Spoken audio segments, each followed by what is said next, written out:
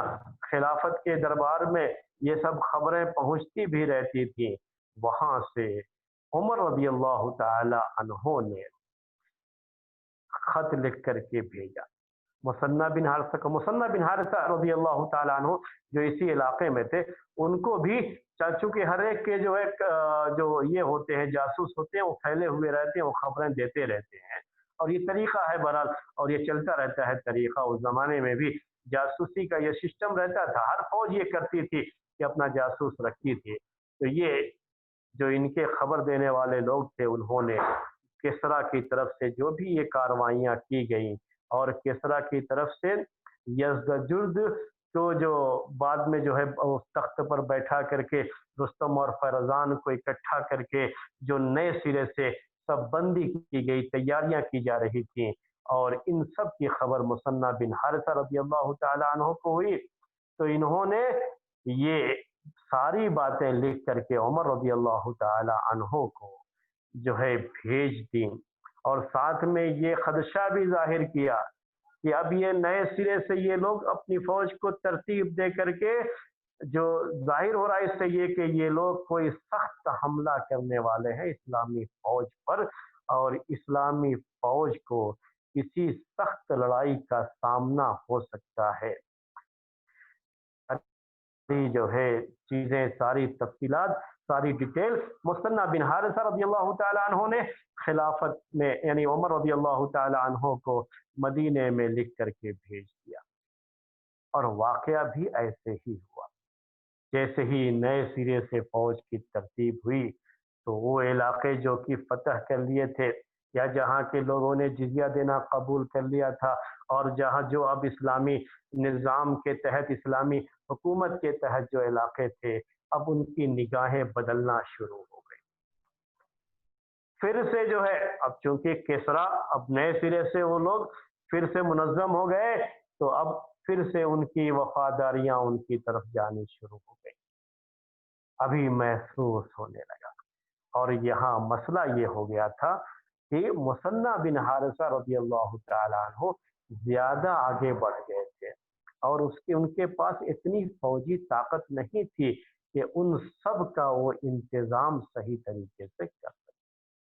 یعنی اتنے علاقوں کا انتظام سنبھال سکے، اور اگر وہاں کوئی بغاوت ہوتی ہے تو اس بغاوت کو ختم کر سکے، یا دوبارہ کوئی وہاں فوجی کارروائی ہو تو اس کا ڈٹ کر کے مقابلہ کر سکے، ان کے لیے یہ پریشانی کی چیز تھی، کیونکہ لمبا علاقہ وہ آگے بڑھ گئے تھے۔ ان کو بھی احساس ہو گیا کہ میں زیادہ دور تک آ گیا۔ اب مدینہ انہوں نے خط لکھا، خط پر خط لکھتے جا رہے تھے۔ عمر رضی اللہ تعالی عنہ بھی ان کو وہاں سے نصیحتیں لکھ کر کے بھیجا کرتے تھے، اور جو ہے اس موقع پر یہ بھی کہہ دیا کہ اب اعلان کر دیا جائے کہ ہر ایک فوج میں بھرتی ہو جائے۔ یہ نہیں کہ جو چاہے گا فوج میں بھرتی ہوگا، ویسا نہیں، ہر ایک کو جو ہے فوج میں بھرتی کر دیا جائے، اور یہ بھی کہا کہ ایسے علاقے میں رہو ابھی فی الحال جو اسلامی حدود سے قریب ہے، تاکہ کوئی دشمن فوج کی طرف سے کوئی بھاری نقصان پہنچانے کا معاملہ نہ ہو سکے۔ یہ سب ہدایتیں جو ہے عمر رضی اللہ تعالی عنہ کی طرف سے، اور ساتھ ہی ساتھ عمر رضی اللہ تعالی عنہ یہ بھی اپنی طرف سے ہدایتیں لکھ کر کے بھیجتے رہے۔ ساری چیزیں جو ہے ہوتی رہی، دونوں طرف سے یہ کارروائی چلتی رہی۔ ادھر بھی عمر رضی اللہ تعالی عنہ نے فوج تیار کی، اور فوج تیار کر کے ان کی مدد کے لیے بھیجنا وہ بھی ضروری ہے کہ جو ہے فوج جو ہے بھیجی جائے، کیونکہ اب یہاں مصنع بن حارثہ جہاں جس جگہ پہ ہیں، اور جس طرح کی فوج کا ان کو سامنا ہے، وہ آسان مرحلہ نہیں ہے، تو وہاں سے فوجی مدد بھیجنا، فوجی کمک بھیجنا یہ بھی ضروری تھا۔ عمر رضی اللہ تعالی عنہ وہاں سے بھیج رہے تھے۔ اب یہاں بہت ہی اہم لڑائی پیش آنے والی ہے، یہی آگے مسئلہ ہے یہ، اور قادسیہ کی وہ لڑائی جو اسلامی تاریخ میں عمر رضی اللہ تعالی عنہ کے دور خلافت میں پیش آنے والی بڑی اہم جنگ ہے جسے جنگ قادسیہ کہتے ہیں۔ یہ اسی جنگ کی تمہید تھی جو میں آپ کے سامنے پیش کر رہا ہوں۔ یہ سب ماحول اسی کا بن رہا ہے میرے بھائی، دونوں طرف سے سمجھیے کہ تیاریاں چل رہی ہیں۔ دشمن فوج بھی اپنے آپ میں تیار ہو رہی ہے، اور یہاں مدینے سے بھی باقاعدہ فوجی مدد بھیجی جا رہی ہے۔ فوجی مدد کے ساتھ ساتھ سعد ابن ابی وقاص رضی اللہ تعالی عنہ کو عمر رضی اللہ تعالی عنہ نے باقاعدہ کمانڈر بنا کر کے بھی بھیجا۔ اب عراق کی فوج، جو عراق کے علاقے میں فوج تھی، اب جہاں بڑی فیصلہ کن جنگ ہونے والی ہے جسے جنگ قادسیہ کہا جاتا ہے، یہ جنگ مثنى بن حارثہ رضی اللہ تعالی عنہ کی قیادت میں نہیں ہوئی تھی، وہ کمانڈر ان چیف نہیں تھے، اس کے کمانڈر ان چیف تھے سعد ابن ابی وقاص رضی اللہ تعالی عنہ، جو عشرہ مبشرہ میں سے ہے، اس 10 صحابہ میں سے ہیں جن کو اللہ کے رسول صلی اللہ علیہ وسلم نے ایک ہی مرتبہ میں جنت کی بشارت دی تھی۔ تو یہ ہوا یہ تھا کہ جو حالات عراق کے بہت زیادہ جو ہے پریشان کن ہو گئے، اور جو ہے دشمن فوج پورے طریقے سے اب تیاری کے مرحلے میں تھی کہ اب وہ جو ہے پوری تیاری کے ساتھ حملہ کریں گے اسلامی فوج پر۔ یہ ساری خبریں جو مدینہ پہنچ رہی تھیں، عمر رضی اللہ تعالی عنہ نے اس کی نزاکت کو دیکھتے ہوئے یہ طے کیا کہ اب خود میدان جنگ میں چلے جائیں۔ یہ ہے خلیفہ میرے بھائی، یہ ہے خلیفہ، یہ ہے خلیفہ راشد۔ ایسا نہیں کہ صرف جو ہے گدی پر تخت پر بیٹھے ہوئے ہیں، بس نہیں، حالات نازک ہیں تو خود میدان میں نکل جائیں اور جا کر کے ہم خود مقابلہ کریں گے، خود کمانڈر بن کر کے اپنی فوج کو کی رہنمائی کریں گے۔ عمر رضی اللہ تعالیٰ عنہ مدینے سے نکل گئے، علی رضی اللہ تعالیٰ عنہ کو اپنا نائب بنایا مدینے میں کہ وہ ان کی غیر موجودگی میں مدینے کا انتظام وہ سنبھالیں گے، اور فوج لے کر کے یہ آگے بھی بڑھ گئے۔ مشورہ ہو رہا تھا اس کے بارے میں، عثمان رضی اللہ تعالیٰ عنہ بھی ساتھ میں تھے۔ یہاں پر جو ہے یہ بات بھی آپ ذہن میں رکھیے گا کہ شیعہ اور دوسرے لوگ جو یہ کہتے رہتے ہیں کہ علی رضی اللہ تعالیٰ عنہ اور عمر رضی اللہ تعالیٰ عنہ یا خلفاء راشدین ان کے درمیان بنتی نہیں تھی، اور علی رضی اللہ تعالیٰ عنہ ان کی خلافت سے راضی نہیں تھے، تو خود دیکھیے کہ جو ہے عمر رضی اللہ تعالیٰ عنہ نے مدینے میں ان کو اپنا نائب بنایا، علی رضی اللہ تعالیٰ عنہ کو اپنا نائب بنایا، اور مدینے سے فوج لے کر کے باہر نکلے۔ مشورہ ہوا آگے بڑھنے کے تعلق سے، تو عبد الرحمن بن عوف رضی اللہ تعالیٰ عنہ، یہ بھی مشہور صحابہ میں سے ایک صحابی، بڑے اہم صحابی جو ہے عشرہ مبشرہ میں سے عبد الرحمن بن عوف رضی اللہ تعالیٰ عنہ، انہوں نے یہ کہا عمر رضی اللہ تعالیٰ عنہ سے کہ میرا مشورہ یہ ہے کہ آپ مدینہ واپس جائیں، اس فوج کے ساتھ آپ نہیں جائیں گے، کیونکہ اگر بالفرض یہ مان لیجیے آپ، یعنی آگے کا سوچ کر کے ہی چلنا رہتا ہے، کبھی بھی اسی کو مشورہ کہا جاتا ہے، یہی تدبیر ہوتی ہے کہ آدمی آگے کا سوچ کر کے آگے بڑھتا ہے۔ کہا کہ آپ سوچئے تھوڑی دیر کے لیے کہ اگر آپ گئے اور آپ کو کچھ ہو گیا تو یہ اسلامی فوج سب تتر بتر ہو جائے گی۔ اگر آپ مدینے میں ہیں، خلیفہ ہیں، آپ مدینے میں ہیں، تو اگر فوج کا کچھ معاملہ ہوتا بھی ہے، اگر ہار بھی ہو جاتی ہے، شکست کا سامنا بھی کرنا پڑتا ہے، تو ایک جماعت جس جو پیچھے آ کر کے پھر سے جو ہے مدد حاصل کر کے دوبارہ حملہ کرنا سوچیں گے۔ لیکن اگر خلیفہ ہی میدان میں ہو، اور خلیفہ اگر اس کی وفات ہو جائے میدان میں، وہ شہید ہو جائے، تو پھر اسلامی فوج کے بارے میں آپ سوچ سکتے ہیں کیا حالت ہو سکتی ہے۔ عبد الرحمن بن عوف رضی اللہ تعالی عنہ کی یہ رائے بہت ہی مناسب رائے تھی، دوسرے صحابہ نے بھی اس کی موافقت کی، اور یہ ہے اصل جو ہے مشورے کا یہی فائدہ ہوتا ہے، اور یہی مشورے کی اہمیت ہے، اس کو ذہن میں رکھیے۔ اور مشورہ میں جو لوگ حاضر ہوتے ہیں ان کی یہ ذمہ داری ہوتی ہے کہ چاہے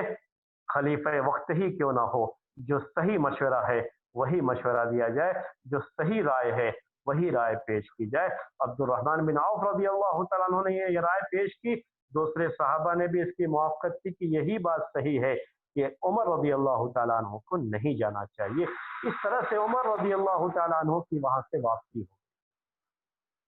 لیکن اسلامی فوج جو تیار ہوئی تھی مقابلے کے لیے،